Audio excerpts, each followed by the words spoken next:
right on cue. It's okay. We'll just fix it with AI.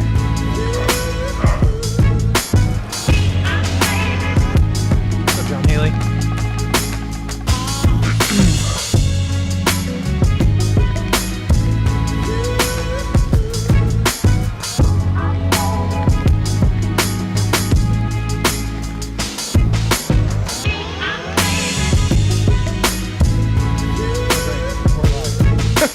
Meanwhile, I have a bunch of pizza in my mouth. What's up, everybody? See who's trickling in here today. Who do we got? John Haley. That's all that's important. That's true. Happy Monday on a Maria, Sunday. what's up? Happy Monday on a Good Sunday. to see you're still alive after all those oysters. Now, wait a minute. John Haley said, Happy Monday on a Sunday. I think he wrote that yesterday, to be first. I'm pretty sure he did. Sneaky. Very sneaky. Maria, Brett, Cristobal, what's up, y'all? Getting ready to do a little bit of a show here. I'm fixing to send out a message to my 2 followers on Facebook that I'm doing a live show. Share. Hey, everybody. All right. That's done. That water is gross. Dude, my tap water lately has been really gross. Gotta get you a filter. I mean, it's filtered water through the fridge, but it still tastes gross. It's like chlorinated or something. Got that Ohio water.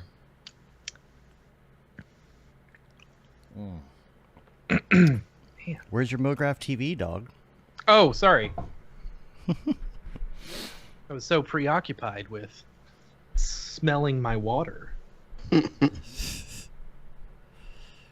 right. Looks like we're just about ready. Everything seems to be good. It sounds like the audio's working. Yeah, audio, no audio. I've been double checking to make sure I don't have audio problems these days. Ahead of time. I'm installing all this AI audio stuff to play with and make sure I'm not screwing anything up. I was Pickle Rick this morning. I can do it live too. It's great. I had all Can you these really? voices. Yeah. It's Can got you a do live. it now? No, I don't have it hooked up to do it. Don't tease me, Dave. But it's funny because it like you can select like how good you want it because it, you know, if you want it better, you have to have a delay because it's got to think about it for a second. So you could do it fast and it sounds kind of bad, or you could do it a little slower and it sounds a little bit better, or you can just input a WAV file. I'm digging the idea of just using random celebrity voices and just not saying that it's celebrity voices, just using it. Even if it doesn't sound exactly like it, just so it's not my voice. I don't like having my voice on everything. Is that my voice? Is that how I sound?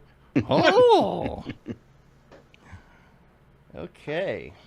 It's a good thing I've got this Monster Energy drink to wash out the nasty taste of this water. Yeah. Yeah, I've got a Monster Energy drink in the freezer ready to wash the taste of my coffee out when I finish it, you know. What's up, Claudio? Claudio's been around lately, you know? Yeah, he is. Showing up everywhere again. Getting back in the click here, showing up to the Discord and all right. Who else is going to NAB? Gustaf, are you going to NAB? Yes, I'm presenting. That's right, we're going to well, talk about it. Yeah. Let's just start the show. How about that? Let's do it. All right. All right. Gustaf, you still are you still familiar with the intro and all the things? And Yeah. Okay, cool. All right. He's heard one or two I mean, I episodes, think. right? Yeah. There you go. Ha! Now we hear it. Yeah. Sorry. No, it's okay. It's okay. It's because we were all It's not- quiet. yeah. So I was trying to find some noise. Yeah. Yep. All right. You good, Matt? You ready? Yeah, let's do it. All right, let's go. What's up and welcome to another Mograph Mocast. I'm Dave. And I'm Matt, and joining us today is our good friend, the super talented Mr. Gustaf Fjelstrom. Hello. And Mograph is a supplement to our site, mograph.com, which is a motion graphics tutorial site with tutorials, plugins, podcasts, and other Mograph stuff. And on the show, we talk about everything ranging from motion graphics to Cinema 4D, After Effects, plugins, render engines, doing business, doing taxes, being a contractor,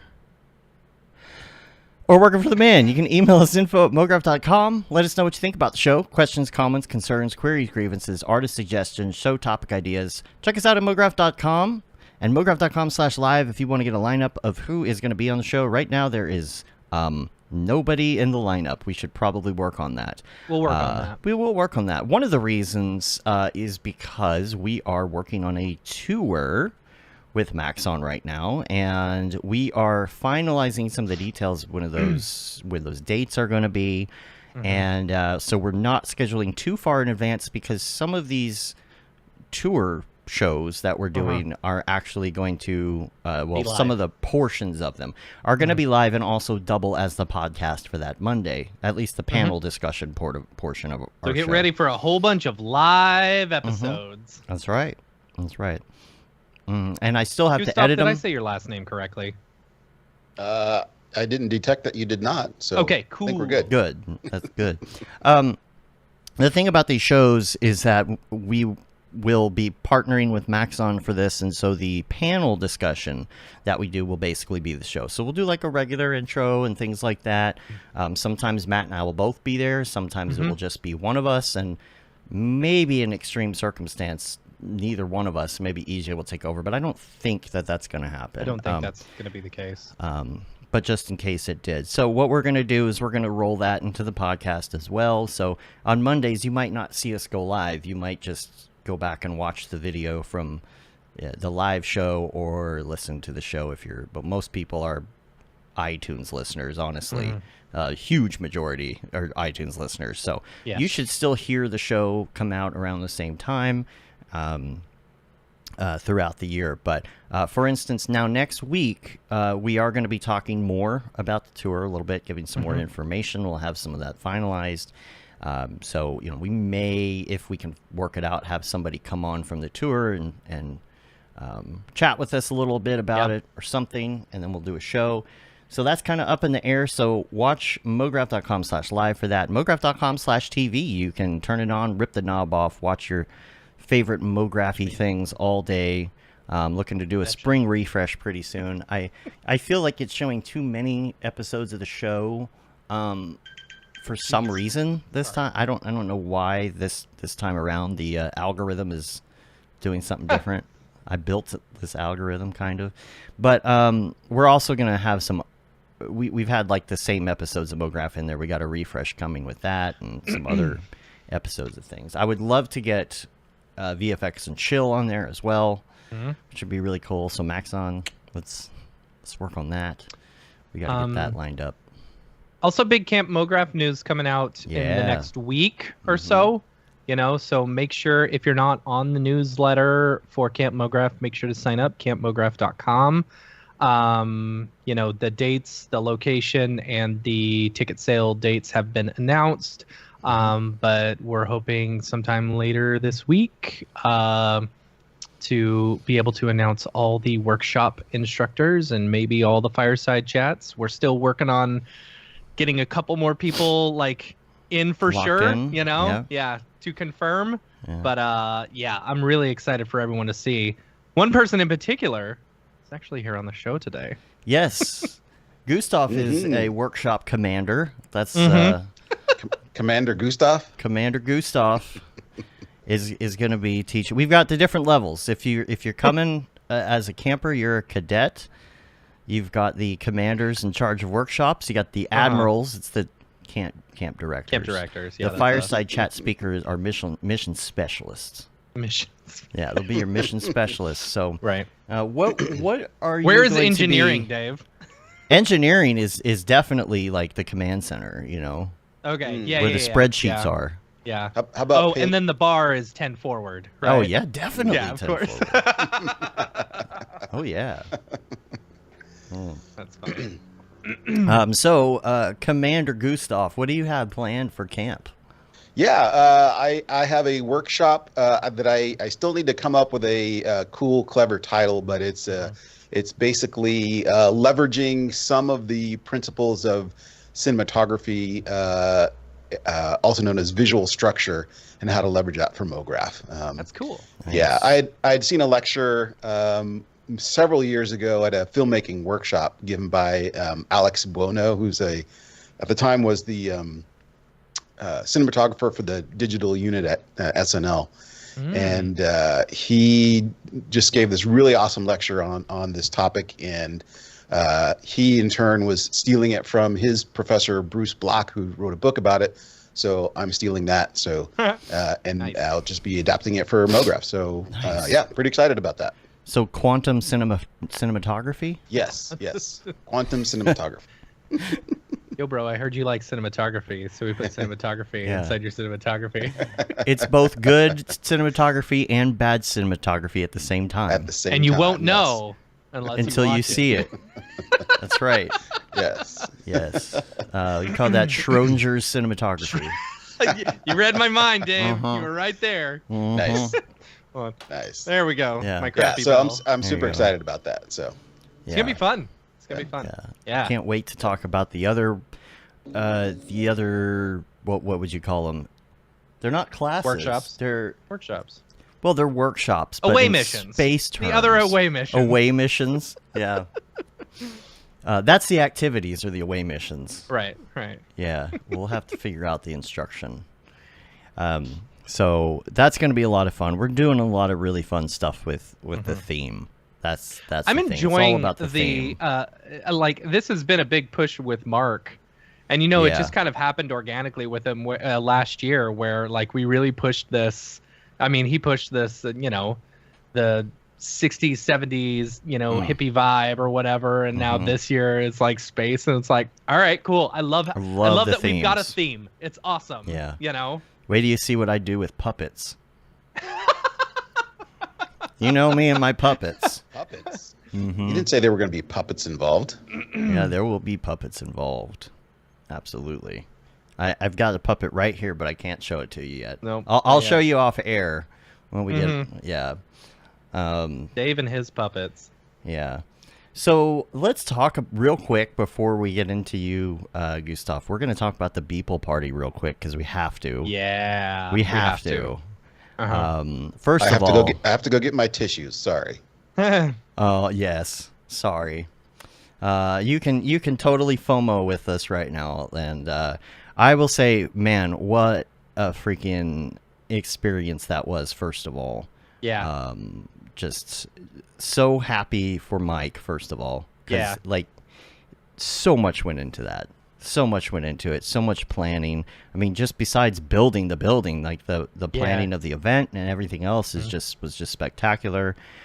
We start out by, of course, going through security and getting on a shuttle and driving somewhere. We didn't know where. Right. I know now where it is. And it was not a murder mystery. So that was good. So we get there, and it's basically it's divided into stages through the night. So you've got a section that's like just gallery. You're just looking at gallery stuff and walking around, and you're eating hors d'oeuvres and things and having some drinks. I stuck with the Corona just for Mike, and walking around dressed up all fancy and such. And, Dave, you looked fantastic. I have to say, thanks, you were very well dressed. Thanks. Very dapper. You looked just like a waiter. Yes. In fact, people people would come up to me, excuse me, sir. And I'm like, no, I don't work here. And there was one point in the night where there's like two ways to get into the bathroom, right? And I was always going one direction. And I was like, I know you can get in the bathroom if you go this direction. And I had a few, and I wasn't really paying attention. I just saw restrooms, and I didn't see the arrow. I just saw the sign. I'm like, oh, is this how you get to that hallway with the restrooms? And I go through, and I'm in the back kitchen. And there's people, oh, yeah, right this way. So they completely thought I was an employee. I could have just gone wherever. I just sent you 2 videos. I don't know if you want to show those or not, or how easy it would be. Because I texted them to you. I should not have done that. Yeah, I can't do that. But yeah, there was some. Go ahead. I'll I put don't them in know the chat. yeah, we can try.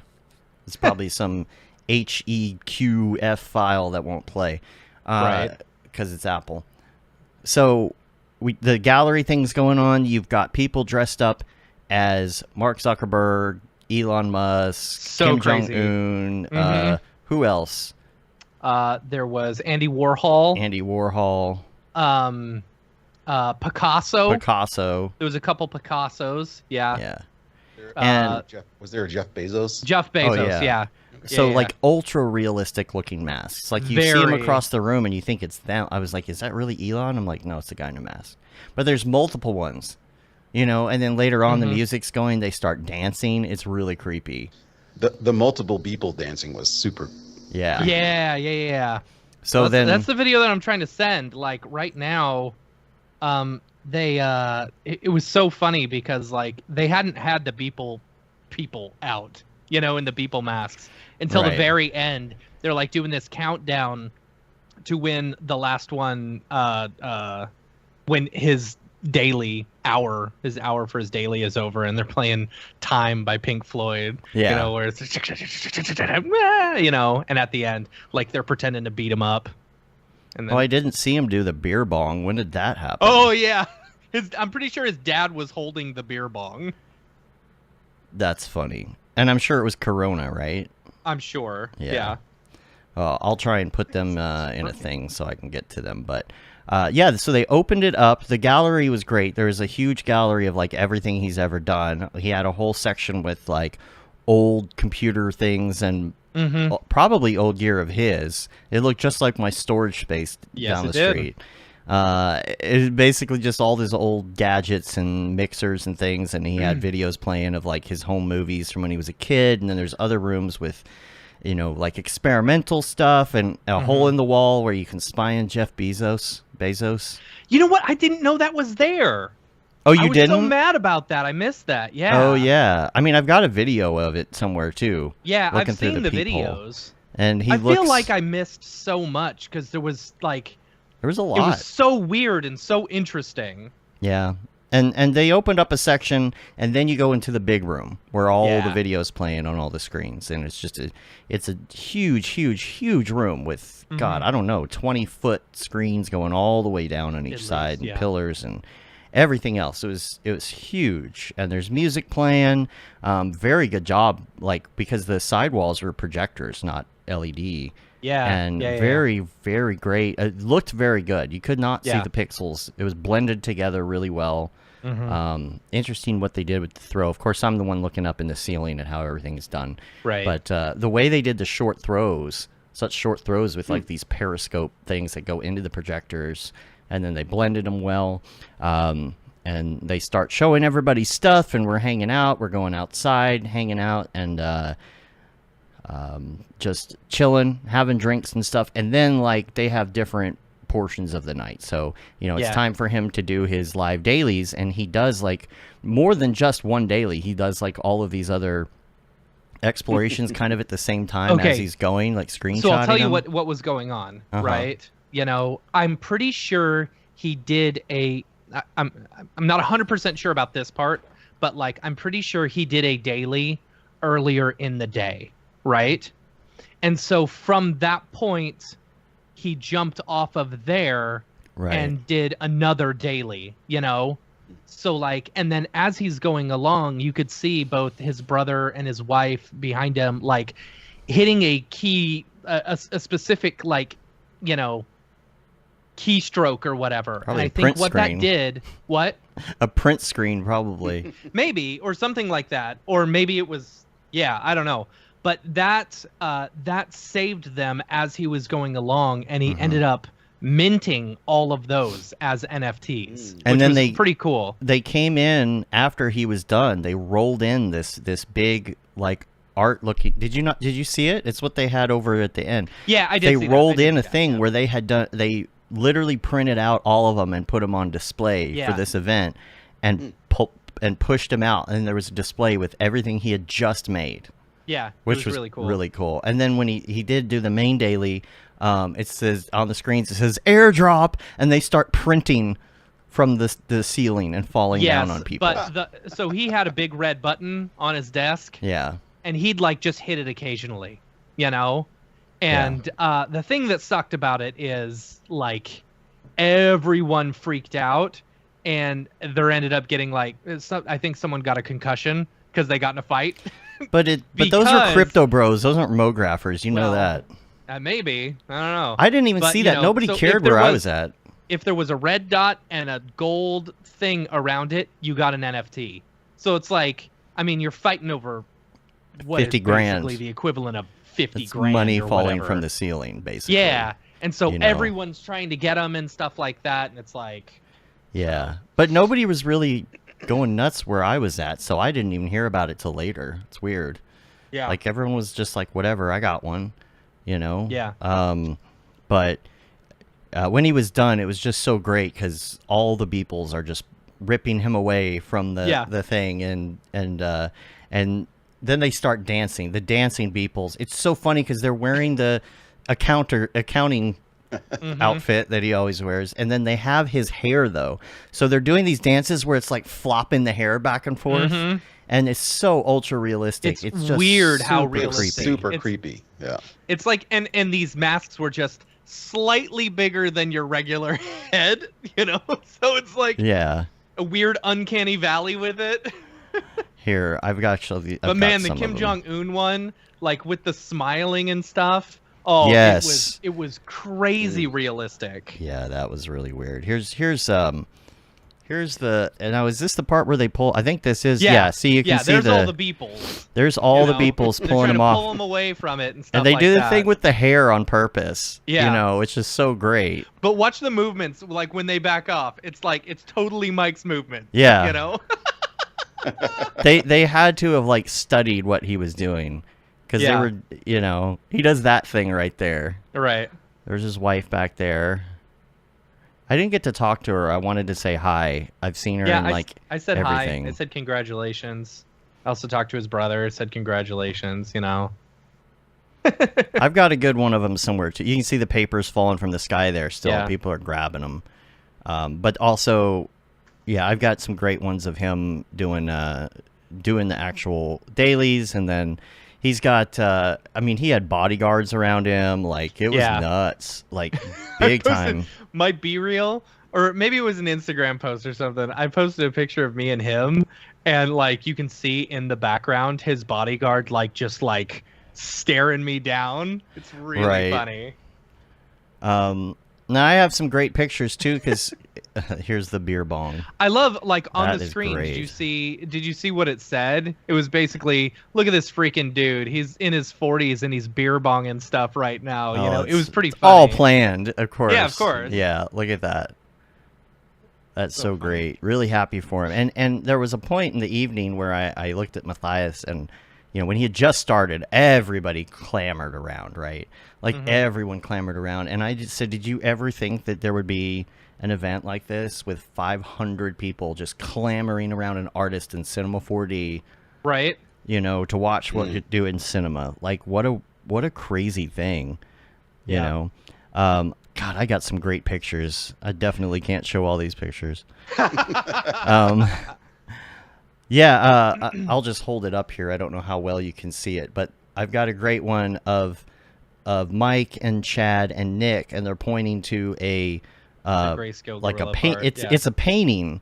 It's basically he had some of his art up, and it looked like paint. Like it looked like it had brush strokes, but this was a shot of the Cinema 4D interface. Yeah, it's probably just Topaz, but there's texture on the actual like pieces, and it's got the grayscale gorilla thing in the toolbar, you know, and there's one of Jules, of him pointing at it with Jules too. And then the one of my favorite moments was as the night was getting, you know, to an end.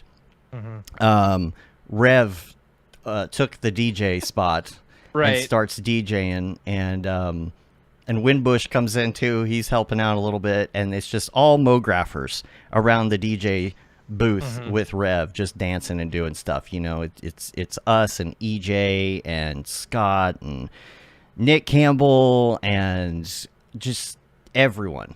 Everyone, like the OG Mographers, and we're all just at the front having a good time. That was great. It was cool. Some great videos of that. I need to post some stuff. I've got great photos and videos, and I just haven't had time to post yet. I can't believe it was a lot of over fun. a week. Yeah. Congrats to Mike. It was. Yeah. It's well deserved. And hopefully, again, someday we can get him on the show again. Now that he's ultra famous, he'll come on the show. Maybe. So maybe. We'll see. Yeah.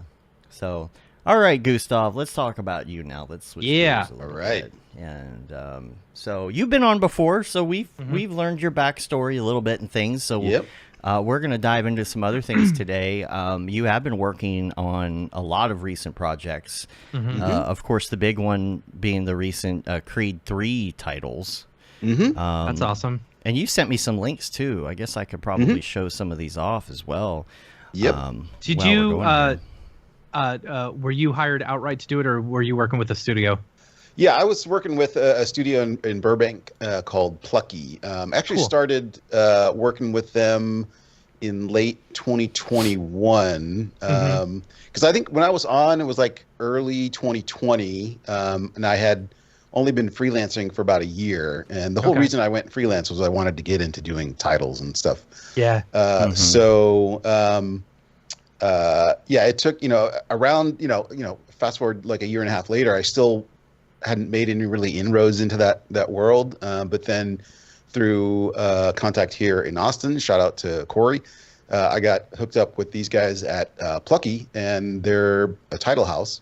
And we just had this random meeting. It took like, a couple weeks to get a meeting with them. But we just had a Zoom call, and we chatted for about an hour. And then after that, they were like, hey, are you booked this week? Because we could use your help on this project. And that actually was the pitch for the Sandman.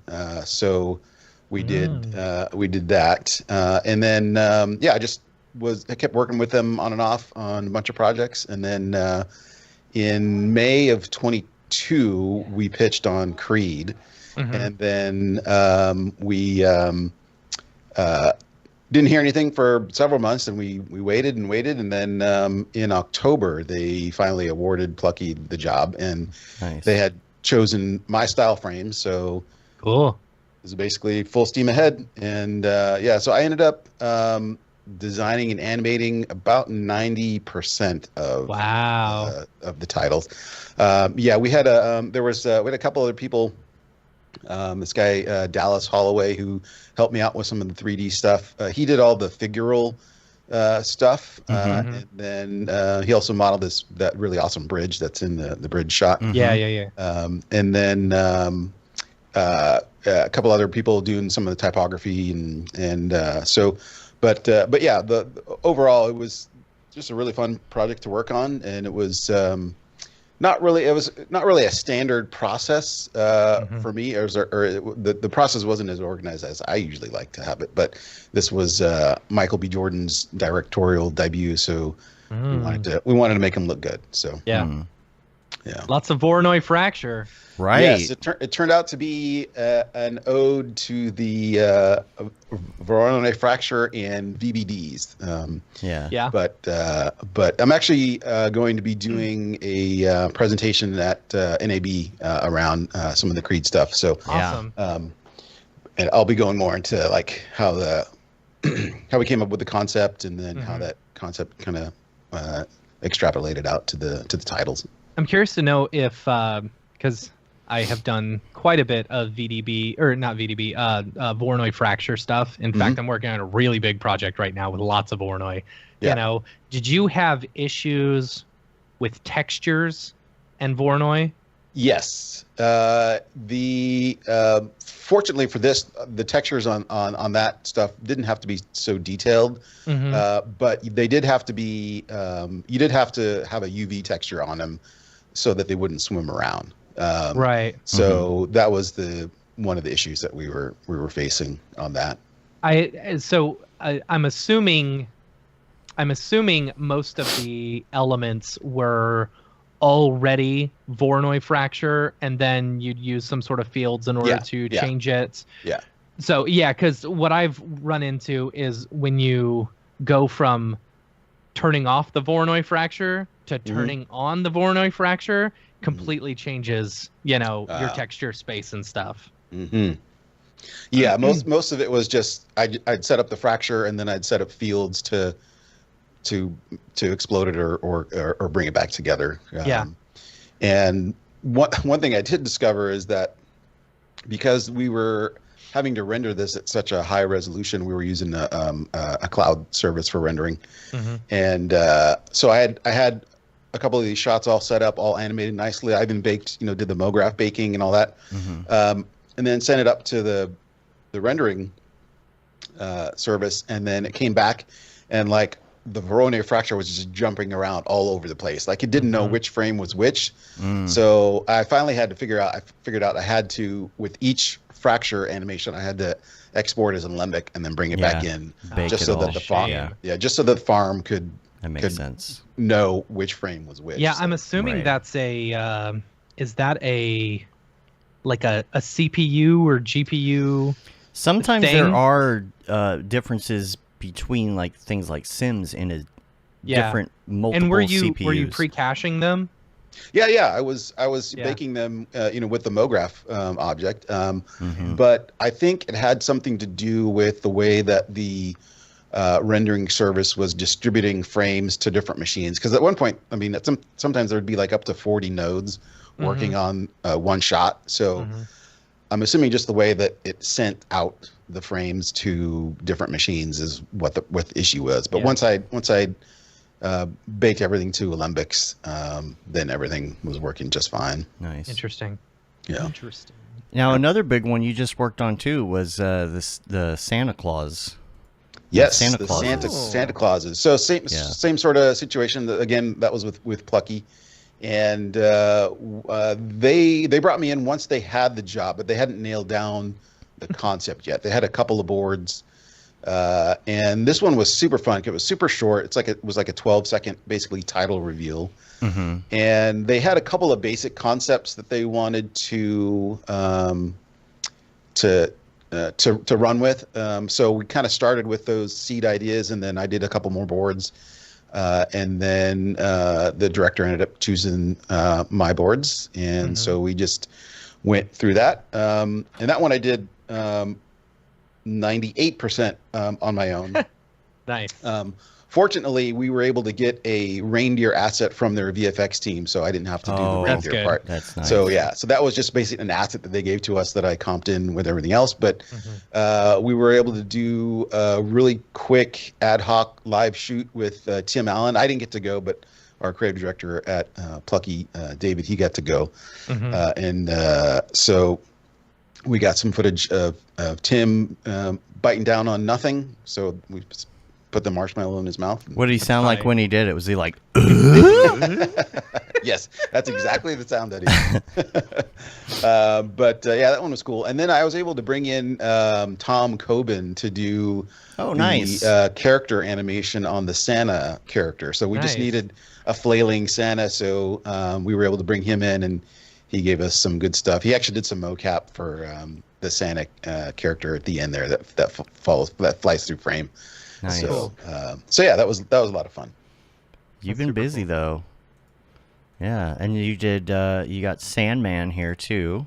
Yeah, so that's the first project I did with Plucky, and that was really cool because, like I said, up until that point, I hadn't made really any inroads into the title realm, and was starting to get a little discouraged. But then, on this project, I said we were on this call, and they said, well, we need this help on this project, and they said it's a pitch for the Sandman, and like in my mind, I'm thinking like, okay, how much can I pay you to work on this pitch?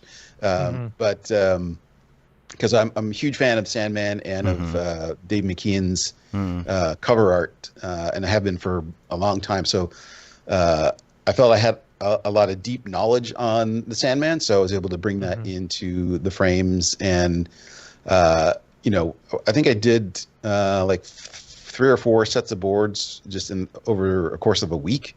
And it was just a super energizing project for me, and Ultimately, they didn't win, but I don't think anybody won because I think they just ended up with a logo in the clouds as far as their interesting as far as their opener goes. But they said they liked the ideas and they might revisit for season 2, but we haven't heard. So they look really well done. Thanks. Yeah, it was super fun project. That again started my relationship with Plucky, so that was awesome. And that's then cool. I think it was last May you did the Jonah thing. I remember you showing us that when you were up here in Dallas. Yeah, that was for Pixel Preacher, and it was just a really good sort of a personal project that I could just sort of stretch my legs on, and was really proud of how it came out.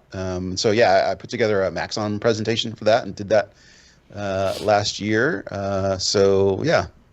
That one again I'm pretty happy with how that one came out. I love what you did with the water. That was cool.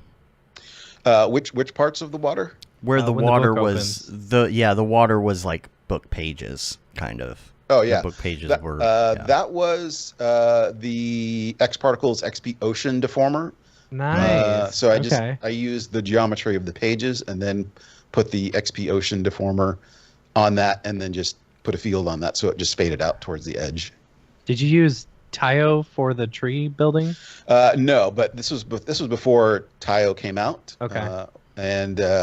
Actually, that was a rig that I had originally built from one of their tutorials. It's actually an Ivy growth rig. I've seen that one, yeah. So I repurposed that rig that I built for that, and then just made it into a new shape, and then that was the branching tutorial, right? Yeah, that was all. Yeah, that was a good one.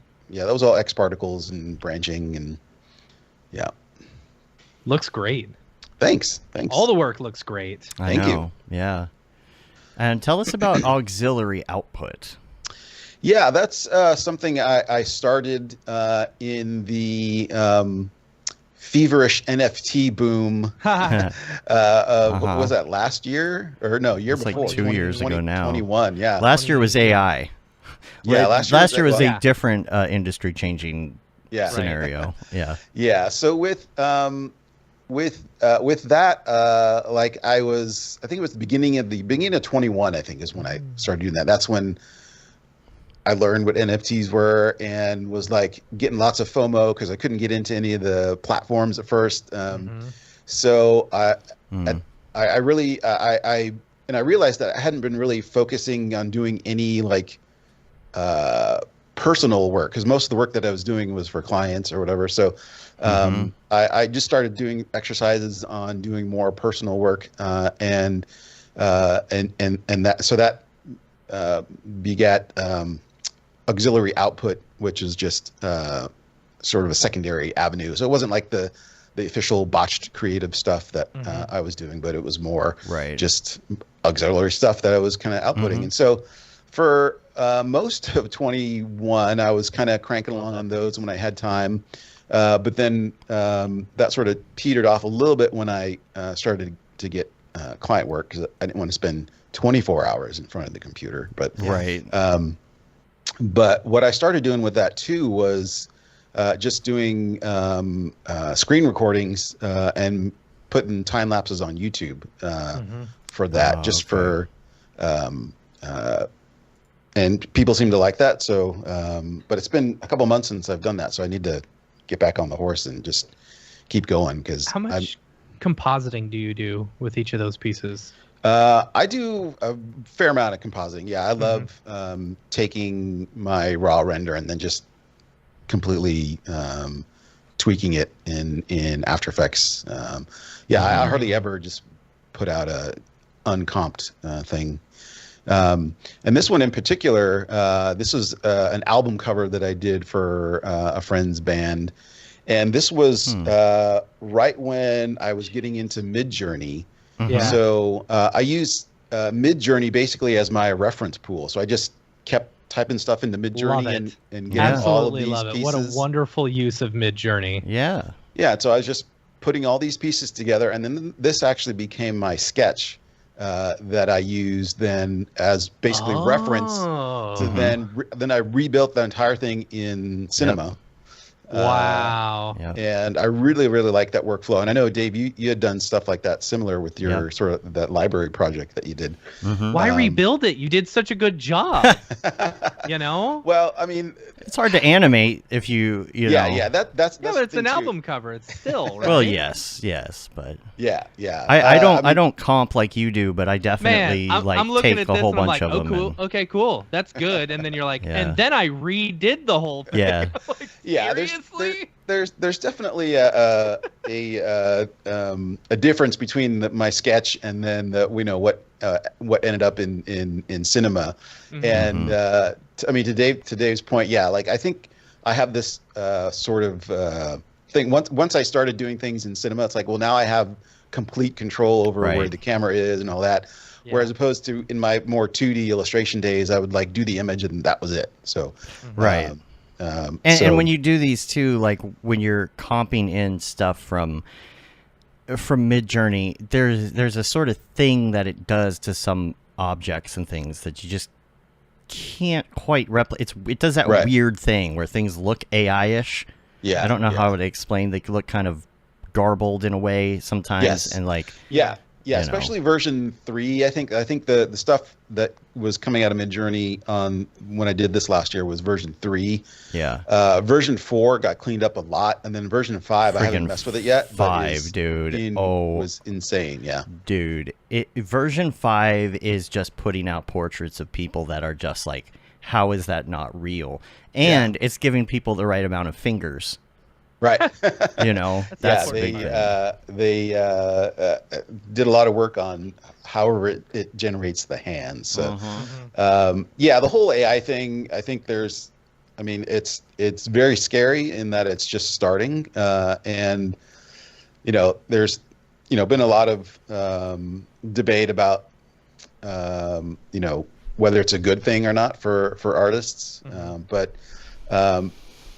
I think it's only starting with artists, but I think AI is coming for everybody. So hey, you just have to figure out how to use it. I mean, like use it to your advantage. To me, it's. I heard Merlin Mann put it very well the other day. He was like, he's not an AI person. He's not an AI art person, but he does have Stable Diffusion on his computer, and he's messing with it, and he uses ChatGPT, and he doesn't really have skin in the game, not in this game anyway, and. He's like, everybody has to have an opinion, and that's the thing. Oh, wait, what's your opinion? What do you mean you don't have an opinion on AI? What do you mean you don't hate it or love it? What do you mean you're just kind of in the middle and don't have an opinion? Why do you have to have an opinion? You know? Yeah. I have an opinion. But what's like your opinion, Matt? You have to have your stance. You have to decide if you're mad about it or not. And it's just like, can we give this some time?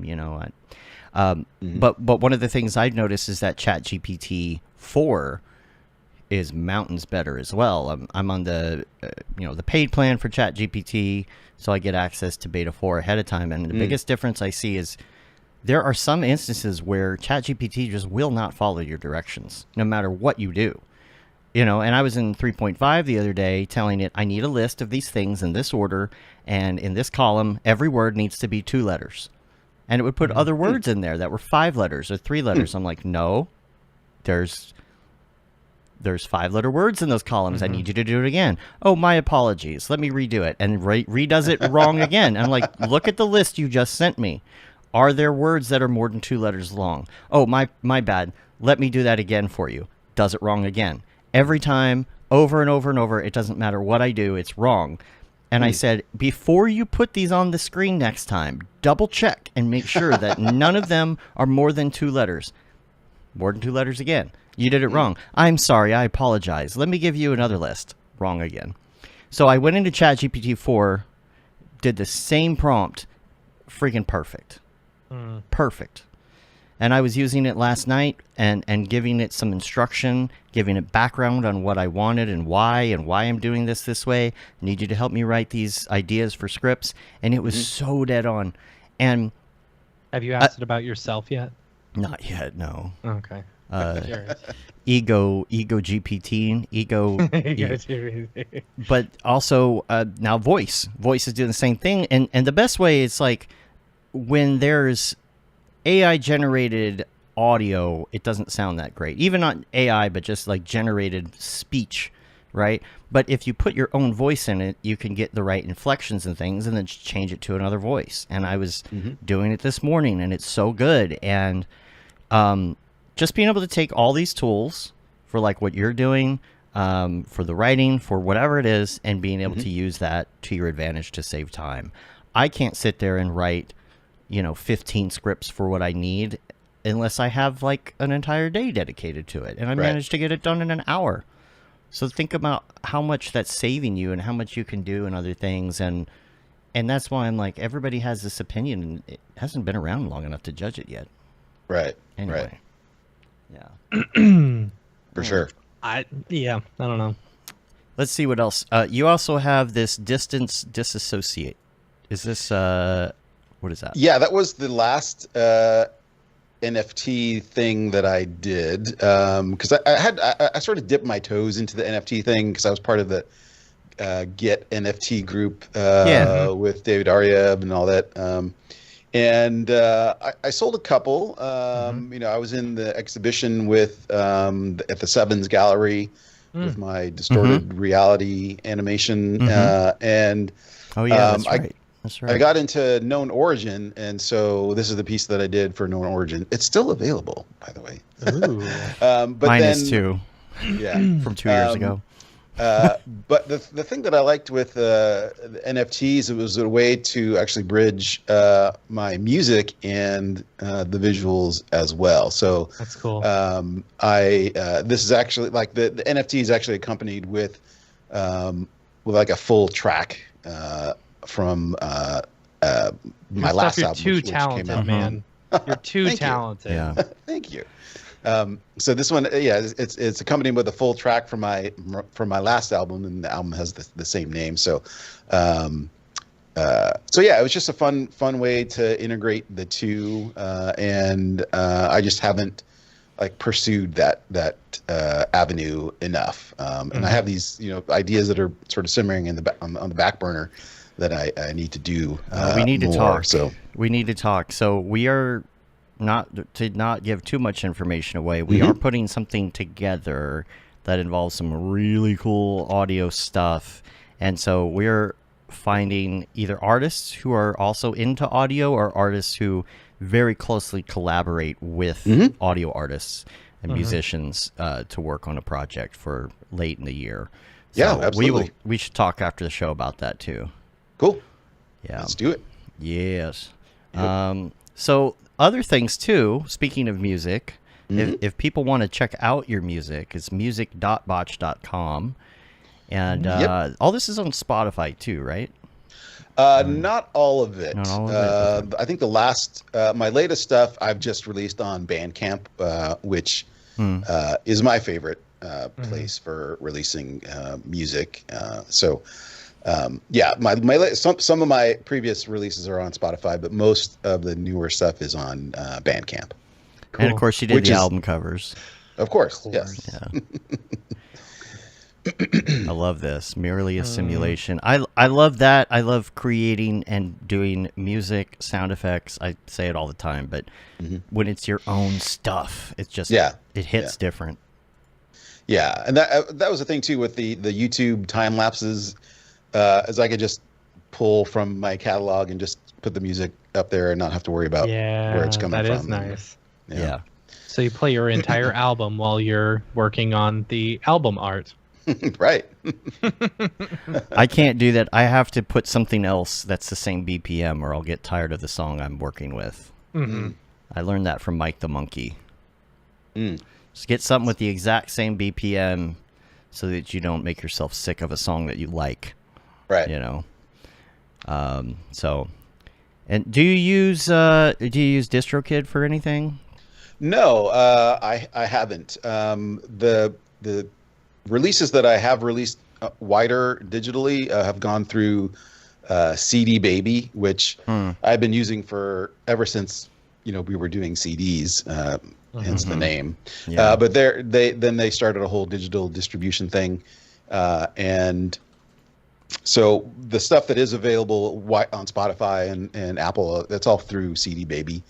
But in reality, like it's really depressing when I get my statements like from CD Baby. It's like, oh, you made 0.01 cents from Spotify this month. Whereas on Bandcamp, they take a cut, but then they send you the bulk of the proceeds. So Bandcamp is by far my favorite, but it's just not as widely available as on Spotify or Apple. But you have to have a membership or a paid membership to listen to music, don't you?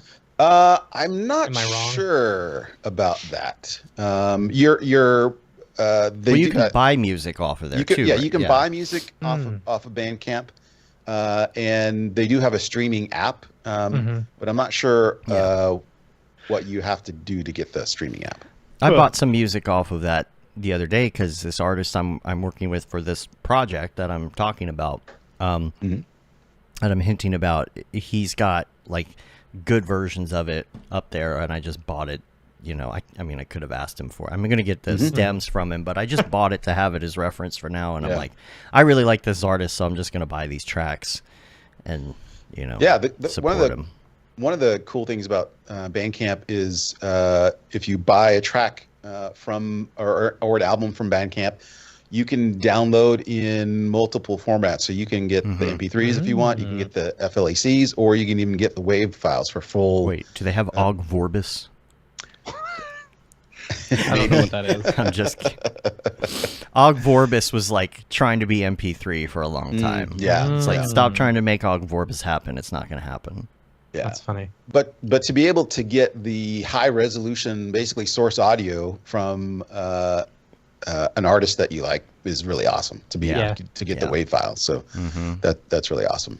Did y'all see that vinyl outsold CDs for the first time since like the 80s? Oh, that's funny. All this vinyl here, yeah. Because nobody's buying CDs. The vinyl is like a thing. It's like a collector's item, right? And the thing is, like back in the day, you'd buy a CD and you get like the cool, like liner thing, notes. But now they don't do that anymore. Right. The record albums, man. It's like it's like the video games that you buy nowadays. They don't have the cool inserts with all like the history of everything and stuff like that. It's just, here's your game. Yep. Yeah, your digital download. Yeah, that's the downside of the digital downloads. On one hand, it's super convenient, but on the other hand, it doesn't exist physically. So I don't there's no like attachment to that.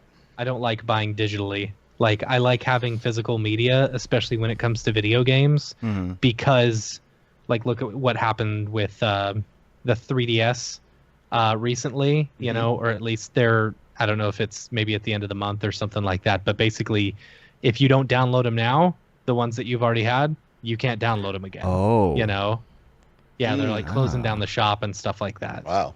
That's, Of course, then there is just... then you just hack your machine. Right. At that point, they're closing it down. You can probably get them all as ROMs. Right. Yeah. You have 2 studios, by the way, huh? Yes. 2 studios. You have a design studio and you have a music studio. Yes. That is awesome. It is awesome. I'm very, very fortunate. That was one of the things that we liked about this house when we moved from California to Austin, because I definitely wouldn't be able to have that in California.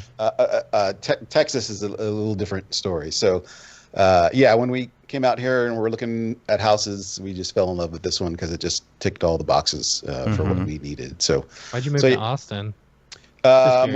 My wife, she works for Apple. So, okay. They were actively recruiting managers to come out to Austin. So interesting. And that coincided almost exactly with me just with going freelance. So it worked out well.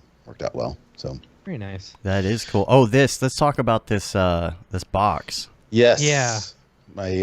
It's a big render machine, right?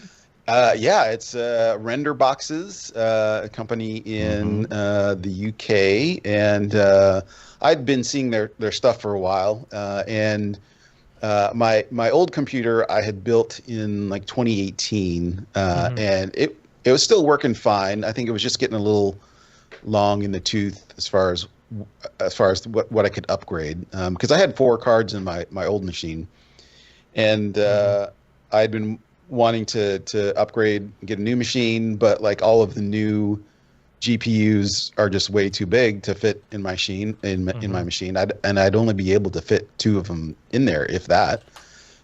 So I was looking around for companies that could do 4 cards. And 4090s, right? Yes, yeah. Woo. Yeah. So Render Boxes had the option for quad 4090s, and so I was a little hesitant, but then one of the podcasts that I listen to is Penn's Sunday School, Penn and Teller. So he's got a podcast called Penn Sunday School, and he was talking about buying a new base, and it was like a $40,000 base or something, and he said he was nervous about doing that, but Teller told him, we do not economize on our tools. So that was ringing in my ears. This is like that. So it's like, well, this is how I make my money, so why not do it? So wait, yeah, Teller actually said something. Yeah, he talks. Yeah, if you're off stage and like doing autographs, he talks. Man. So yeah. So how much do you pay for it, if I can ask? I think the total was in the neighborhood of $24,000.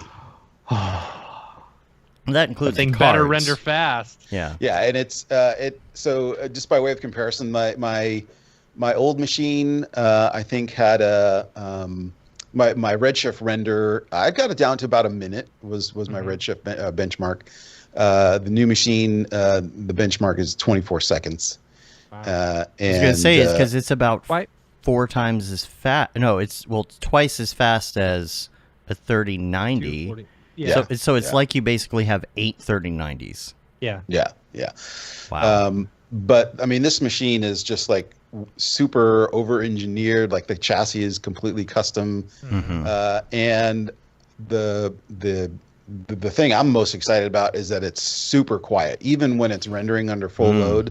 Liquid cooled? No, it's air cooled. Okay. But interesting, because you got the ones with you got the blowers on. Is it a back blower or no? No. It's they're basically gaming cards, but the way that the Render Boxes builds this particular one is that the motherboard has its own chamber, and then the top there's a top chamber that just has the GPUs, and just the design of the case and everything. It's super ventilated, so they're not sitting on top of each other here. There's actually some space. Right. Yeah. Even under load, dang. I think the temperatures were. Oh yeah, there's my people were asking for an unboxing video, so I'd already set it up. So this is what I came up with. But the box that comes in is insane. Yeah. Did you keep the box? And make a coffee table out of that. Yeah. Right. Yeah. The clown. So yeah, even under load, like the GPUs haven't got above 60 Celsius when rendering, whereas my old box would get up to like 85 plus. Yeah. And it's super quiet too, so that I'm very excited about. So Brett wants to know if you run Deadline on these. You run Deadline? No. Right now I'm just doing local rendering. My old machine is sitting here, but right at this point it's just more of a backup. So is it your main machine that you're using? Yeah. Wow. Oh man. Okay, viewport, so I get that. I was gonna say, why not just like buy some cards and like. Well, you're using Redshift, right? Yeah. So you want that instant feedback on your viewport. That makes sense. Yeah, that was. With Octane, it's no big deal. You can build extra boxes and you can see it all in your viewport. Right. But yeah. Yeah, it's my main working machine. I wanted to upgrade the processor a little bit too, so I went with AMD this time, and my old box is just a backup now. And then let's talk about Studio B. Yes, the music studio. Yeah. Man. Look at that. Yeah, like I've been doing music and visual art together as long as I can remember, and again, very fortunate and very privileged to have a setup where I can have both to kind of spread out. So, Gustaf, you have kids. Not human children. We have. Well, I take that back. I have an adult foster son back in California, and then no, but we don't have. I was gonna say kids because you got 2 offices, you ain't got no kids. Right. But we do have 3 English bulldogs, which substitute for that. So right.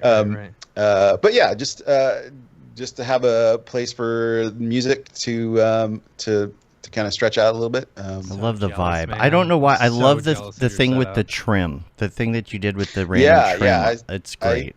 I did all that. I did it first in my other studio, and then I liked how it came out, so I did it in. It gives it that vibe, as well. like it gives it that man cave vibe. I don't know why, but just having the trim, it's like you, and then the warm lighting. It's almost like you need a glass of scotch in there too. Yeah, yeah. You know, like you need that, or you need the bottle of scotch where you just put it in its own decanter or whatever you call it. You put it in its own, unlabeled bottle, and it's like a super expensive scotch, but nobody knows what it is. Yeah. What are you using for your inputs? What's the correct term? I'm using. Yeah. What's your Scarlet DAW? Focus, Because right? if I use your DAW, I'll be as good as you.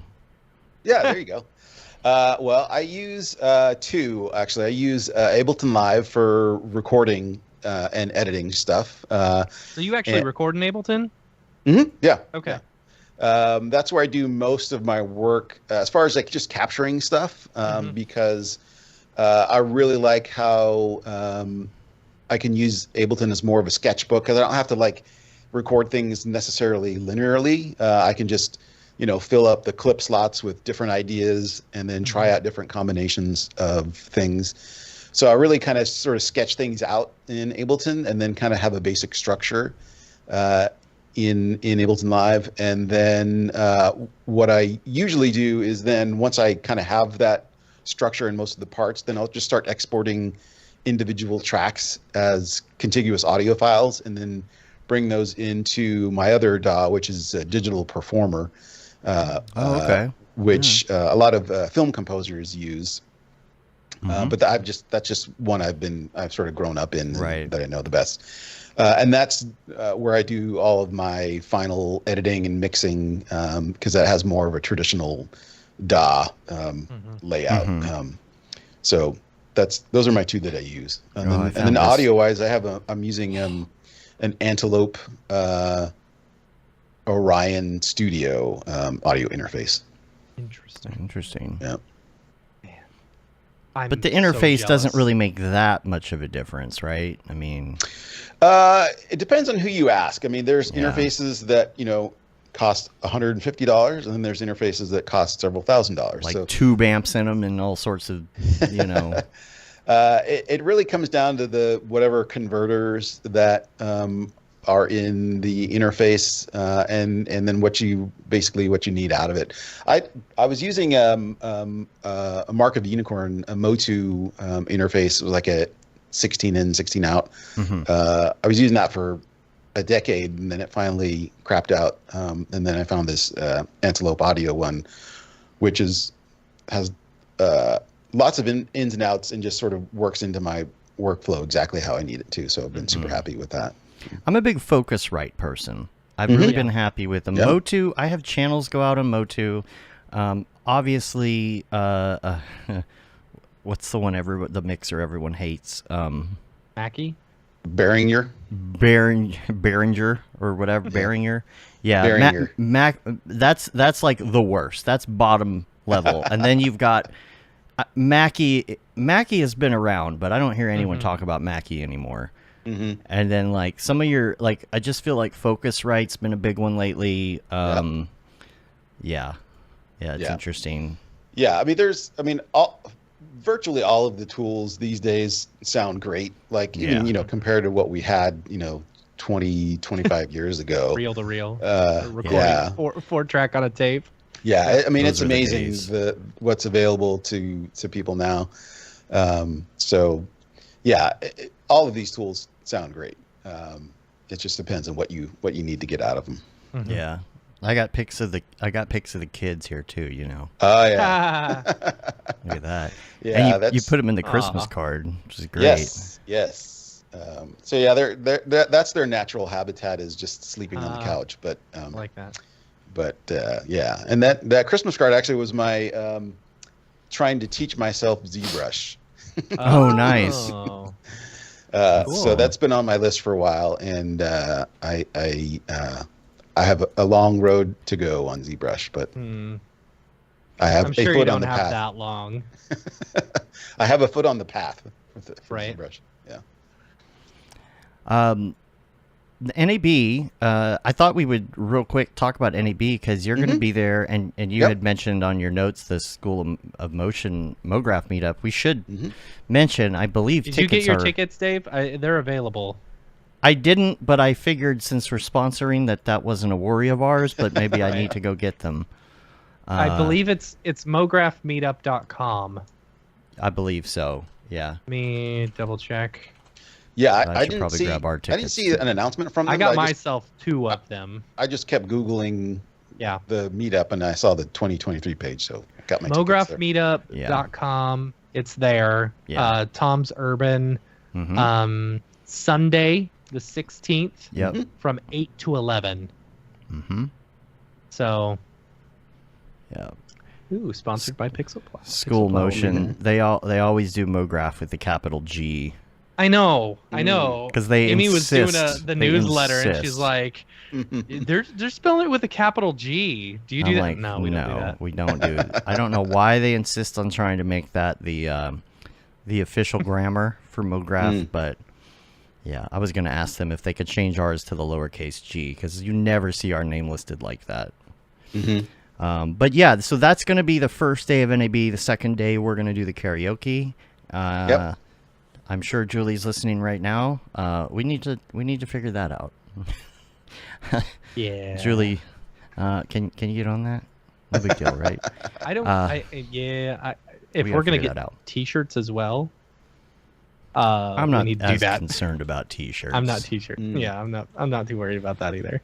I'm a little T-shirted out. I'm a little merched out. I've been doing a lot of merch. I got so much swag. Like, my entire wardrobe is essentially just swag. I'm wearing a green shirt today, which is unlike me because I have so many black shirts, Right. like swag shirts, that it's like. But I like what you did at the Beeple party, though. You did a suit jacket with a Mograph shirt. Yes. That was a good look. I like that. Yeah. Yeah. And Awesome. I got Just needed a gold chain, and then I would have looked like one of the guys from the Night at the Roxbury. You know. a big clock on it too. Right. Oh man, so Nice. you have provided us with so much on the notes. It's awesome. I love all the people on Twitter Yeah. talking about being at the Beeple party or missing the Beeple party. You know, Yeah. Stuzor. How did Stuzor not go? I don't know. Yeah, he posted that, and then I sent my reply. There you I'm go. dead inside. I'm dead inside. Dead inside. It's funny. Yeah, it was really cool seeing, all the different. It's funny because I would all of a sudden see myself in some of these like posts online. Hey, that's me in the background. You know, it was pretty funny. You also have a thing that says the collective podcast returns. Is it back? Yeah, It's yeah. He 4 months ago, huh? He brought it back, new and improved on YouTube now. So super excited that it's back, because I definitely missed it, because that was one of my favorite podcasts. And if you guys get a chance to check out the episode with William Landren, it's definitely a must see, because I'd seen this guy's work a few times, and then I come to realize that he's 16 years old, and it's like, what are we even doing? Wow. And his work is just fantastic. So definitely give that one a watch. Yeah. Collective Podcast is back, and our host Ash Thorpe has something he'd like to share with you. Ash was there. He was. Him and I talked for a little bit. Yeah, he was on our shuttle going back. It was just us at like 2:00 in the morning. Nice. And we chatted for a bit, and it was good to catch up. Winkleman didn't even know he was there. What? It was like That's almost 2 in the hilarious. morning, and he walks up to him, and he's like, "Hey, dude." He's like, "What are you doing?" He's like, I didn't know you were here." He's like, "Yeah, I've been here all night. I'm just been chilling." Yeah. The thing is, Mike was surrounded by so many people. Yeah. You know, I think because we are hit. I would assume that we're his friends. You know, and we've seen him so much, and we talk to him on a regular basis. We want to let him kind of give him his space, which I noticed. Right. I noticed, you know, I went and hung out with them for probably like the last 15 minutes that he was doing his daily, you know, and he was like, "I don't know where I'm going with this. I don't know what I'm doing. Help me," you know. It was pretty funny. It was like we weren't there to like razz him and give him a hard time and tell him what to do. Right. Yeah, But then, you know, he says, "Oh, should we?" He starts messing with the saturation. He's like, "Should we make this full red?" And I said, "Nah, dude, no, you don't do that." And he goes, "I'm doing it." And then he texts me at 4 in the morning, and he's like, "Yeah, dude, you are right. I shouldn't have done that." Yeah, he was still going strong, but then I think he kind of disappeared. I think he was done, but it was like, I don't know, close to I don't know what time it was. And Yeah. there were just a few people left here. He's like, "Here, take these bracelets," and I guess it's just so you can stick around. And we ended up like meeting Winkleman's mom, and Yeah. Oh, that's like cool. you know, his family's there. We went, you know, behind the scenes a little bit with Rev. Saw his energy, his Halo energy sword on his desk That's that funny. he's got there. Yeah, it was cool. I loved the family aspect of it. I love that he's got his family involved. They're there to support him, and you know, all of that. And we didn't talk about the bathrooms. Oh my gosh, the What's up with the bathrooms. So the bathrooms have weird things playing in them, and like pictures of what's his name from Amazon. Yeah, Jeff Bezos. Jeff with Bezos. Wieners all over him. Wieners everywhere. You know. Yeah. And Lovely. it's probably I'm pretty sure it's a render that he's posted before, but it's, you know, Jeff Bezos with wieners all over him. And then in the women's bathroom is Trump breastfeeding. You know? Oh, is it? How did you know that? Because Amy took a picture of it. There's also like voiceovers of him talking about how much he doesn't like poop. Yeah, he doesn't like talking or like doing renders with poop in it. You know, he's like, yeah, that's kind of where I draw the line. It's just audio of him talking about how he doesn't like to do renders of poop. It's very funny. But apparently there's audio of his mom in the women's restroom. Oh, really? And Julie was talking to his mom and was like, "So did you record all of that?" And she's like, No, he used AI to make it sound. Oh, that's so funny. I think Winkleman recorded it and just made it sound like a woman. "Hi, this is Mike's mom," you know, or something like that. I didn't hear it, but I heard funny. of it. Yeah. So funny. Right. And there were some weird things going on. And there's one point, you know, I had a few, you know, and I'm in the restroom, and there's these weird noises and things going on, and I'm just like, "Oh my God, where am I right now?" Like just absolute, like just crazy sounds, not even anything like coherent. And I'm like, this is a great experience. This is the best bathroom experience I've ever had. Yeah. Funny. What else you got here? You got a lot of notes. William Landgren on TCP. What in the world? Yeah, that's what I was just. Oh, the mentioning Collective on the podcast. Collective That's podcast. right. I was thinking. Episode with, I was just thinking about like TCP, like TCP/IP. What is he talking about?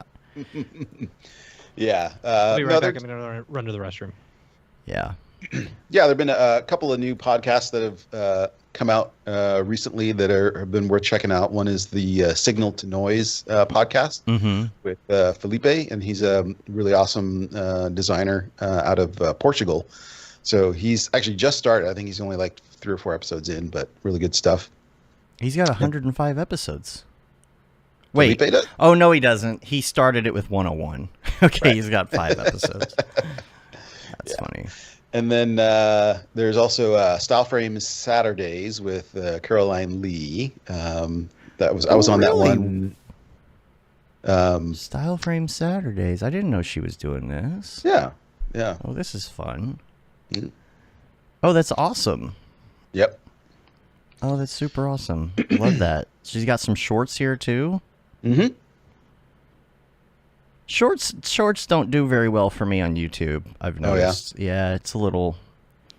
Yeah, I don't know. People want to see women, scantily clad women. That's why if you go to shorts goes. Yes, seriously, if you go to your homepage, and I know it's because of the algorithm. No, I don't look at shorts on YouTube at all. Mm-hmm, but seriously, look, if I go to shorts right now on YouTube, this is what it is. It's just like every single one of them is showing skin, and I'm like, okay, this is what shorts are about right now. Like, nobody wants real content. Fine. Yeah. Fine. Yeah. It's a little embarrassing because like I bring up my YouTube and it looks as if like that's my algorithm. It is most definitely not my algorithm. Right. Yeah. Yeah, and then TikTok on the other hand. No, I'm just playing. And then last year I really got into Formula One. Really? Yeah. After watching the beginning of the year, I watched Drive to Survive on Netflix. And then then as soon as that I binged all of that, then the 2022 season started, and then I just started watching it, and then I've been hooked ever since. And then there's a really cool podcast with it's called P1 with Matt and Tommy, and they just geek out about F1 stuff. So that's one I've been doing. And actually, I just found out that John Lepore, who used to be with Perception, he also has an F1 podcast with a friend of his called the F1 Files. So that's funny. Really? Yeah. Interesting. Yeah. Huh. And the Craftsman. Steady Crafton? Yeah, that's a guy that I found actually when I was back in 2020 when I was recuperating from my surgery and I was doing nothing but surfing YouTube. I found this random YouTube channel called Steady Crafton, and it's this guy who just does these like really cool crafting projects, and he's like got this super funny voiceover. And like he always wears like these black plastic gloves, so you never see his face. And he has this puppet that is the face of the channel, and it's just super fun stuff to watch. Oh wait, like that. It's not whole loops or whatever though. It's not that puppet guy. No. That's Reed Stefan, the audio puppet guy. Is it called Whole Loops? Is that what his thing says? Yeah, his little brand is Whole Loops. What's his name? Reed Stefan. Whole Loops. Like this guy, I mean, it's puppets. Yeah. So it's puppets that gives you audio tips. and I watch it and I'm like, man, I feel like that's got to be a lot of work because he's got to record the puppet doing everything first, and then he's got to like go show the screenshots, and he does this. He's got like versions on TikTok and everything. Yeah, I wonder how he does it from a technical standpoint because it is a lot of work. Yeah, to show because look, work. he's like showing him doing these things, so you got to get like shots of that, and then do cut to close-ups where you're just doing it, and then he's got him in the corner, like like this is definitely what I would do. I wonder if he just records and screen caps.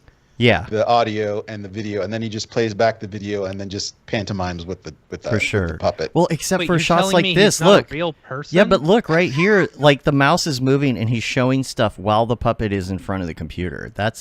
Unless that's comped. Is it comped? Yeah, or maybe he's just playing back the movie on the computer and the puppet. That's true. Yeah, he probably screen records the entire thing. Man, this is totally something I would do though. It is 1,000% something you would do. Yeah. If only I had enough hours in the day. You could be the next puppet guy for motion graphics. Right. There you go. I already am the puppet guy for motion graphics. What are you talking about? You are the puppet guy for motion graphics. Yeah, we haven't seen any puppets for a while though. Yeah, it's been a bit. Yeah. Taking a little break, but you'll see it coming back for camp. Trust me. Okay. Yeah, see a little bit of that. Yeah. Oh man, you've also got the Think Story. Yeah, that's a YouTube channel that I go to for. He does a lot of breakdowns of current shows and stuff, like Game of Thrones and Last of Us. Really, really good stuff as far as dissecting stories and all that. So usually has some really good content around some of the more popular shows out there these days. Good stuff. Have you seen Everything Everywhere All at Once? Oh yeah, That's impossible. Yeah, I know you're gonna all the time. I watch it all the time. I got a delayed response from Julie on she just saw that part of the episode about the karaoke. So she said, "I'm right on top of that, Rose." Was that the karaoke party? The karaoke For NAB? Yeah. Okay. Nice. Yeah. Cam says, "Where's Dorpy?" Dorpy's on vacation. He's on a long vacation. Well, see, what happened is Dorpies, dude. I took him for a car ride. I said, "You want to go to the park, boy?" And I opened the door. Oh, so just sad. kidding. I'm just kidding. He'll be back. He'll be back someday. Had to put him down. He got rabies. Oh my gosh.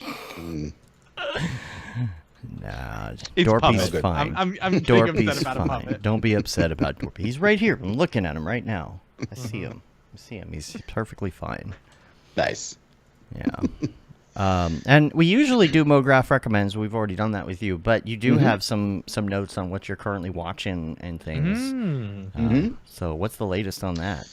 Latest is so we got Gangs of London, which you can see on AMC Plus. It's directed by the guy that directed The Raid, which I actually hadn't seen, but this Gangs of London is actually really good. It's about obviously gangs of London, and just they got some really good action and fight scenes, and so it's pretty brutal in some spots. But I'm about halfway or 3/4 of the way through the first season, but that was a nice surprise. And then you're watching Your Honor, which is on Showtime, which stars Bryan Cranston as a judge, and he gets into some deep trouble, and that's actually been really good. And then another one is Copenhagen Cowboy, which is on either Amazon Prime or Netflix. I think it's Amazon Prime. But that one, I'm only one episode into it, but super excited for it because it's Nicholas Winding Refn. He was the director of Drive and what was that other one? Only God Forgives and Neon Demon. So it's like super auteur filmmaking with just like really stylized lighting, and it just looks really, really good. But and he also did that series on Amazon called Too Old to Die Young, which I watched, but I don't think I'll watch it again because it was just really, really brutal in some spots. I'm looking forward to the or like what's that? Depressing or like a little bit depressing. I mean, Too Old to Die Young is basically it's a limited series about a corrupt like sheriff's deputy who gets involved with the Mexican cartel, and it just goes downhill from there. Interesting. I'm looking forward to the Ben Affleck, Matt Damon movie about like yes, Air Jordans or whatever. Oh yeah, was it called Air? Probably. I don't know. Is that the first thing they've done together in a while? Like, what's the last thing Ben and Matt did together? I don't remember. I mean, I know probably like Jay and Silent Bob or something like that. Right. Well, yeah, maybe. What is the name? It is called Air. Yeah. It is called Air. But, it's funny. I was watching old Rick and Morty's from, like, months ago on YouTube TV, and the commercial came up. I'm like, where is that movie? It's still not out. It doesn't come out till April, and that's only in theaters. And, the Oscars were on, and everybody's talking about, in theaters, all that. And it's like, yeah. Oh, Jeff Burns said puppet time at camp. I actually had that as a suggestion for camp, where you would have like pieces and you could make your own puppets and things. And I still think that's a good idea for some point. That's a great idea. Doesn't sound like you're not down with the puppets, Matt? My thought on this not was as actually much as Dave is. It was to tie it into doing actual characters and movements, is to tie it into how you would operate a character in real life, and talk about like emotions and how to emote with a puppet, because if you learn some of that stuff, that can translate to building a rig in cinema or doing anything like that. So it'd be a good idea. I think we've got all our bases covered. All of our space bases covered. Space bases covered, but we should. Yeah. Speaking of space, are you guys watching the new season of Picard? Yes, I see that note, and I have things. I'm not going to spoil anything for you. No spoilers. Here's the thing. I would say no spoilers, because who cares about the other seasons at this point? You know what I mean? Right. Like, I was thinking about it today, and I'm like, do you even need to see season 1 and 2 to watch this? And it is so dramatically different and better and written better. It's exactly what season 1 should have been. Exactly. Yeah. This season should I is way, skip way 1 better. and 2? I started watching the first episode, and I just couldn't get into it. Okay, here's the deal.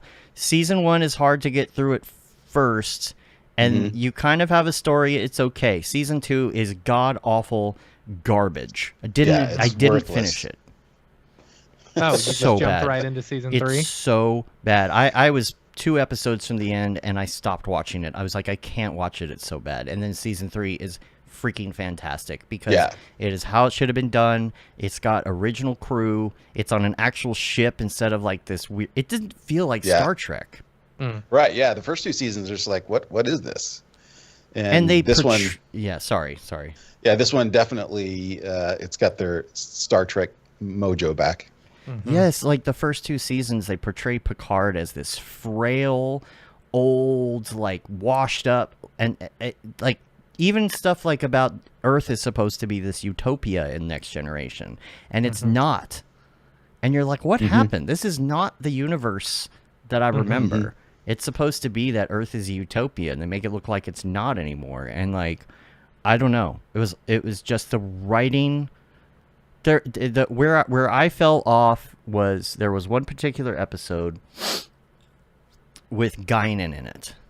And it was this stupid, almost fanciful, not scientific, not techie, not spacey thing. I'm like, what is this? Final Fantasy? Like, what is going on? Like, I just didn't understand. And then there was like a part where the crew was looking for somebody that had been on Earth at one point, like the night before, had caused some havoc. And the next day they come by and the guy's there cleaning up the glass from the night before. Oh, she went that way. What, 12 hours ago? Like, what? It was the worst writing I've ever seen in my life. I actually tweeted it out because I was so passionate about how bad it was. I was like, I tweeted at them. I said, what is wrong with you? Why are you writing this? Like, this is the worst writing I've ever seen. And apparently they listened to a lot of people who had that concern, because it is a phenomenal third season. And rant. Yeah. Third season is where it's at, definitely. Start there. Matt, skip to it. It feels it feels like the other shows that are on right now. What do you mean the other shows? If that makes sense. Discovery and I really like Discovery. You know? Yeah. I think I'm up to like the latest season of Discovery, but I really like Discovery. Have you watched Strange New Worlds? I have not. I wanted to finish Discovery before I finished Strange New Worlds, but I feel like there wouldn't be any crossover, especially with what happened after the split. But I could be wrong. I don't know. You're kind of wrong. Okay. You'll see what I mean, but it's anyway, great. And it's better. So I wanted to finish that, and then I wanted to do Strange New Worlds, and then I wanted to watch Lower Decks. Like, my whole goal is just to get to Lower Decks. Yeah, well, Lower Decks doesn't... That's different. I watched some of Lower Decks. I haven't watched it all, but... I haven't seen any of Lower Decks. Yeah. Yeah, it's okay. You know, it's kind of like Star Trek meets Rick and Morty. I mean, that's what I want Yeah. out of Lower Decks. You Yeah, know? it's pretty good. It's fun. Yeah. So, yeah. Yeah, I'm sure Jeff, he says he'll go on for days about Trek, I'm sure. And then, of course, you wrote in here The Office. Yeah, it's pretty much always. a nonstop loop at our house. Is just it's always on. So, and season 5 in the extended series is on. You've watched those, right? Because those are the ones on Peacock, right? It is a must. Because we have the ones that we bought on iTunes, so we have all the whole seasons, but I don't think we have the extended. The extendeds are so worth it. Like it's there are some very good clips and scenes that show backstory and things and jokes and things. It was only cut out for time. It's not funny. It's not like they cut it because it wasn't funny. So you know, there's some great extensions where like a 22-minute episode is now 56 minutes long or 45 minutes long. And it's like, wow, I didn't know this was going on with Creed and all these people in the background. Like, it's really cool. You start to put pieces of the puzzle together, you know. And there's like you can only see that on Peacock, right? Yeah. Okay. Yeah. I pay monthly just so I can keep watching those extended episodes over and over. So ridiculous. I'm terrible. But like there's a particular clip, I think it was like Valentine's Day or something, and it's got Ryan and Kelly in a dumpster outside doing it. And I think that they cut that for television purposes, but like there's some funny things like that, and I definitely recommend it. At least get I mean, they're in season 5. You could get a subscription and watch all of them in a month, you know. Yeah. Get a trial. But very cool. You know what I have found? I've found lately. So if there's a movie that I want to watch, you know, and like it's like $8 or $6 to rent it or whatever, or there's a free like 1 week trial where it's streaming. I'll just get the 1 week trial of where it's streaming, right? You know, and then cancel my subscription after I watch the movie. And you can actually, if it's an Apple subscription, you can cancel this subscription right away. Oh, really? Did you know that? And it still gives you that time until the end. It just won't charge your card. So just do it immediately. Yeah. And it'll say, you still have 2 weeks. Yeah. You know, or a month. I really want to watch the new season of Ted Lasso. I loved season 1 and 2. Yeah. Any other like music, reading material, other things? Yeah. Just of note, new releases from Hammock. They're one of my favorites. They're like an atmospheric ambient guitar band. Love in the Void. That's real good. Metric. Their recent album Formentera is really good. Have you guys seen the movie Scott Pilgrim? Yeah. So a long time ago, yeah. So in the battle of the bands where where he's facing off with that other band, and they have Brie Larson as the lead singer. Yeah. So the song that they do is actually done by a band called Metric, and that's how I found out about this group. But just really cool, just solid like pop rock stuff, just with really smart arrangements. And so I've been into them for quite a while, and they have a new album called Formentera, which is really good. And then there's this guy that puts out stuff under the name Jupiter 8. And I know that name. Well, Jupiter 8 is a name of a synthesizer, and he's sort of co-opted that name, and he does these pseudo movie soundtracks, very much in sort of the synth wave retro feel. So he's got one that I picked up that's basically very much inspired by like Tangerine Dream and like the Michael Mann soundtracks to like Heat and some of those other Michael Mann movies, and that stuff's been pretty cool. And then one of my staples is Makeup and Vanity Set. He's very much just all synth driven stuff. And then one guy that I got turned on to recently is this guy Donny Benet, and he's from Australia, and he's a bass player, but he does this like really like just it's not silly, but it's like this retro, like his whole persona is this like retro sort of Lothario kind of hipster guy, and he just plays this part so beautifully, and like he's just a totally awesome bass player, and his music is very, very unique in that retro sort of way. So, and then another guy is Hello Meteor, who how do you discover all these bands and stuff? Like I feel like I'm still stuck on the bands from when I grew up, you know. Mostly through YouTube, just recommendations through YouTube and different. I'm not on YouTube that much. You know what I do is I just go into music I like and I right click on Spotify and say play artist radio, and I usually will click a few that I like and put them in my overall playlist. But then if I'm looking for new music, I'll go to those songs and then say, okay, let's look at their deep cuts, or actually let's go to this artist, and usually the song I liked wasn't in their top 10, and then I'll go and look at their top 10 and be like, what's their most popular? Yeah. I find them that way. So like I've got a playlist called Skirt Skirt, and I've got Jumpman Radio. And I've got a couple others, and I'll just put on these radios. I've noticed though lately, like really what I'm realizing that what I enjoy working to is house music, because it's driving, but it's not too intense like funk or something. Yeah. But I'm a techno guy. Y'all probably aren't. Yeah. In the same genre as much. A little bit. So depends on what I'm working on. It depends on how much of a rush I'm in. I need more driving music the more of in a hurry I am. Yeah. I'm not going to put on classical music while I'm in a hurry. Anything else?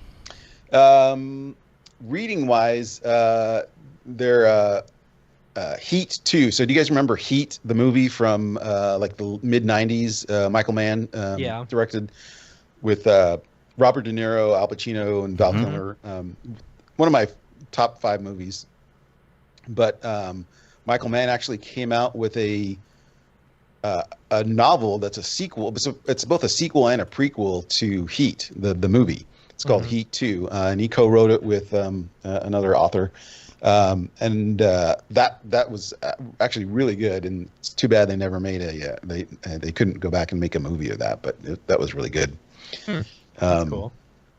And then I discovered this artist called Sergio Tappi, and he's an Italian illustrator and does a lot of graphic novels. And sounds really familiar. And I was just totally blown away by his style, because it's exactly like sort of my lane, kind of like I really like that expressive sort of line work that he does, and his distortion of characters. So I picked up a couple of his graphic novels and been making my way through those. And then I've been into comics for a long time, but was never really into the superhero comics. I'm more into the sort of niche, either painted graphic novels, or just lately it's been a lot of the sort of crime noir kind of graphic novels. And my favorites by far are the ones from Ed Brubaker and Sean Phillips. They've done like Fatale and Criminal and a bunch of us. So they got a bunch of graphic novels that I'm also making my way through. You got a lot of info here. You definitely don't have kids. I was going to say, you got a lot of time on your hands. Oh my goodness. That's great. So, and then Gustaf, I want your life and I want your talent. Oh, it's not all roses, but he wants to wear your face like a mask. That's what he's saying. I didn't get to go to the Beeple party, so you guys got that. That's true. That's true. But and then the last two that I had down were Ryan Holiday, who runs the Daily Stoic, working through his book called "The Obstacle Is the Way," and then Dave McKeon. We mentioned him before. He's one of my top favorite artists. And he did all of the covers for the Sandman comic, as well as just a ton of other stuff too. And last year he actually published a book of his, he calls it the Conversations with AI, and he was familiar. He was on Midjourney like right away, and even like version like 2 or so. Right. And he basically, I think within a week, he had just spit out like thousands of images and then put it into a book and then published a book. And it was his Conversations with AI. It was really, really interesting. And that kind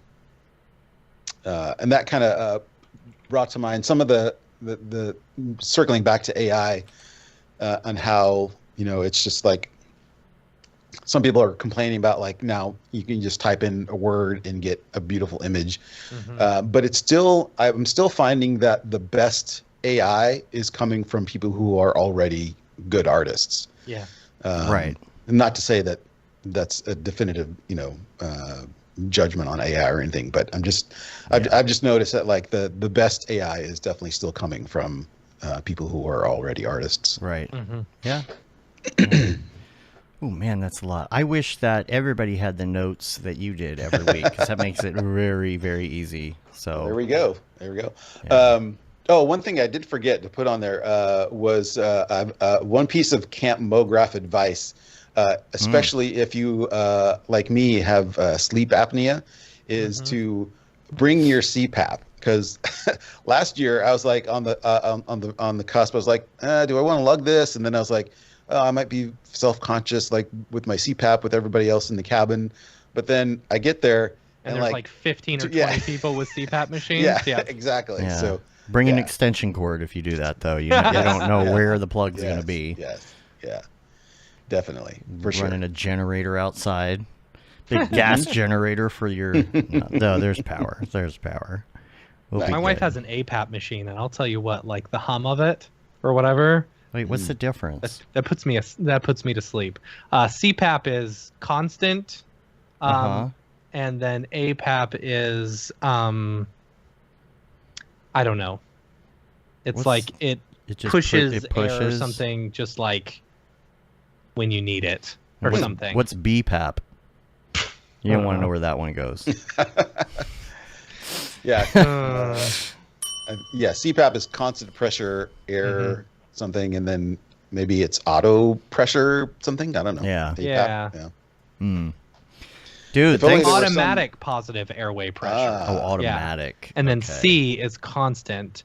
So APAP, I think, sees when you're not. APAP is more premium. More premium. Nick. Nice. Oh, man. All right. Well, I think that was a solid, informative show. All right. I think you brought so much to the table with those notes. That was. Just note for everybody else in the future, please do that, because I love it. I love it. I don't get nervous. I feel very comfortable doing an interview when I know everything we've got on the list. It's freaking awesome. Alrighty.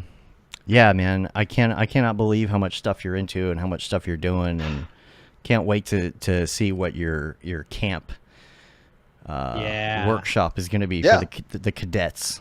Looking forward to it. Yeah, can't wait to launch for the cadets. Campsite launches. Where can we get flight suits? Can we get flight suits? Oh, we're working on it. We're working on it. Yeah. We're working on it. Yeah. Yeah. Cam says he wants an S tier PAP. I don't know what that is. I don't know what that is either. We'll have to find out. Yeah. Cool. All right. Well, we're going to get out of here. You can rate us on iTunes, leave a review, subscribe on your podcatcher of choice. Helps get our ratings up. You can say you've been there, done that, got the T-shirt with the Mograph logo tee, the Feel the Bab, Paul Babb shirt, 2020. All the profits from that go to Doctors Without Borders. The Render Things T-shirt, hoodie, and long sleeve tee, the Mograph blandishment shirt, and of course the That Renders Fire shirt, which you're only allowed to wear ironically. That's your shams. I should have brought her one this last week. You should have. Yeah. Have to bring it to NAB if she yeah. comes to NAB. I don't know if she is. The tour, maybe on the tour. Yeah. We'll give her one on stage. Yeah. Yeah, There you go. That's what we'll do. We'll do the outro of the show, and we'll say, which you're only allowed to wear ironically, unless you're shams, and then we'll pull it out and we'll throw it at her. Yep. Yeah. Give it to her, not throw it at her. No, t-shirt cannon. And then we'll cannon them into the audience too. Who else wants one? We're on YouTube.com.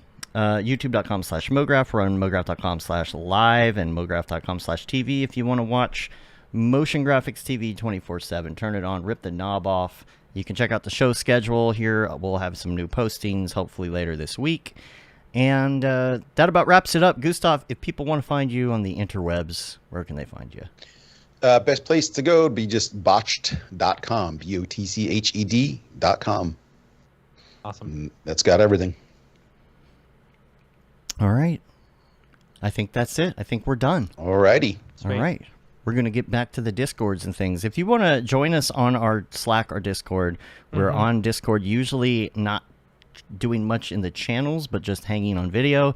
And most of the stuff in discussions and channels is on Slack. So if you want to get access to that, I believe there's at least 1,500. How many people are in there now? I think it's like 1,500 people in Slack. You got to go to general to find out, right? 1671. Oh, wow. Look. 1671 We've been artists. inviting a lot of people. Who knew? Yeah. So hit us up. And Nice. that about wraps it up. So until next time, I'm Dave. And I'm Matt. And I'm Gustaf. Have a good one. Later, See you later. All right. Stand by, y'all. All righty. Yep.